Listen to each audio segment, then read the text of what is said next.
Bonjour à tous et bon dimanche. Bienvenue dans ce podcast tiré du livre « L'amour n'existe pas, je l'ai rencontré ».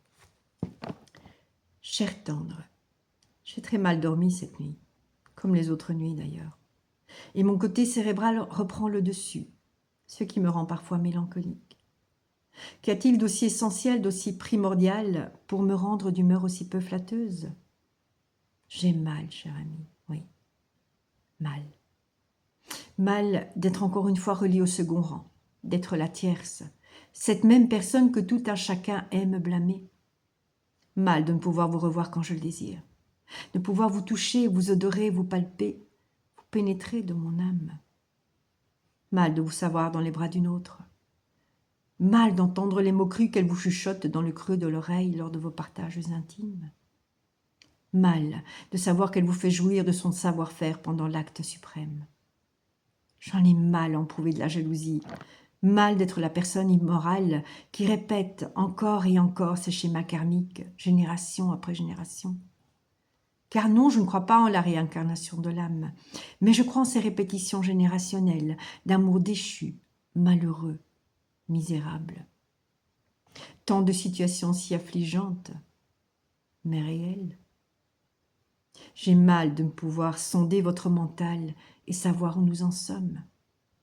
Mal de m'initier à l'amour avec vous, vous qui me paraissez indécis, si perplexe. J'ai mal d'avoir instauré ce jeu de fuis-moi, je te suis, et de paraître parfois outrecuidante alors qu'il n'en est rien. Serait-ce trop prétentieux que de vous avoir à mes côtés pour moi seule?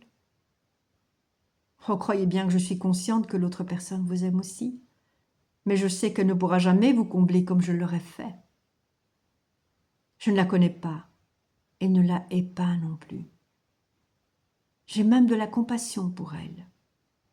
Nous sommes si différentes et pourtant si proches, car nous aimons le même homme. Aimeriez-vous connaître la suite? Alors, n'hésitez pas. L'amour n'existe pas, je l'ai rencontré. Vous le trouvez sur Amazon, la Fnac, mais aussi sur le site du Lys Bleu, qui est ma maison d'édition, ou directement sur commande dans vos librairies. Alors, c'est une correspondance amoureuse, ce n'est pas un roman, donc c'est très particulier. Ce sont des lettres destinées à son meilleur ami, dans lesquelles elle se confie lors de ses liaisons avec ces hommes qu'elle rencontre dans sa vie, à la recherche de cet amour.